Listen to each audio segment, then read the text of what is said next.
Morning குக்கரில் one pot recipe மாதிரி தடியங்காய் கூட்டு, அதாவது வெள்ளை பூசணிக்காய் கூட்டு தான் வந்து வைக்கிறதுக்காக வெள்ளை பூசணிக்காய் சின்ன சின்னதாக கட் பண்ணி போட்டுட்டேன். அதில் ஒரு பெரிய வெங்காயம், ஒரு சின்ன தக்காளி, ஒரு 5-6 பல்லு பூண்டு, அப்புறம் சிறுபருப்பு கொஞ்சமாக கழுவிட்டு வந்து சேர்த்துருக்கேன். ஸோ இது வந்து ஒன் பாட் ரெசிபி மாதிரி ஈஸியாக செஞ்சு முடிச்சிடலாம். இது வந்து சப்பாத்திக்கு சைட் டிஷ்ஷாக தான் நான் வந்து செஞ்சிட்ருந்தேன்.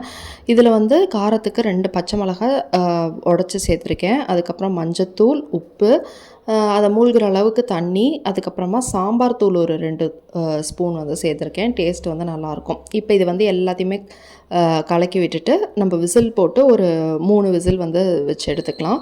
சப்பாத்தி மாவு பிசைஞ்சு மேலே எண்ணெய் தடவி வச்சுட்டேன். மீன்வைல் வந்து நம்ம தேங்காவும் ஒரு ஸ்பூன் சீரகமும் அரைச்சிக்கலாம். அரைச்சிட்டு அந்த பேஸ்ட்டை வந்து இந்த கூட்டோடு வந்து சேர்த்துக்கலாம். ரொம்பவே நல்லாயிருக்கும். இந்த ஸ்டேஜில் உப்பெல்லாம் செக் பண்ணிக்கோங்க. நான் வந்து சப்பாத்தி செஞ்சு லஞ்ச் பேக் பண்ணிட்டேன். சேனல் மறக்காமல் சப்ஸ்கிரைப் பண்ணிக்கோங்க. தேங்க்யூ.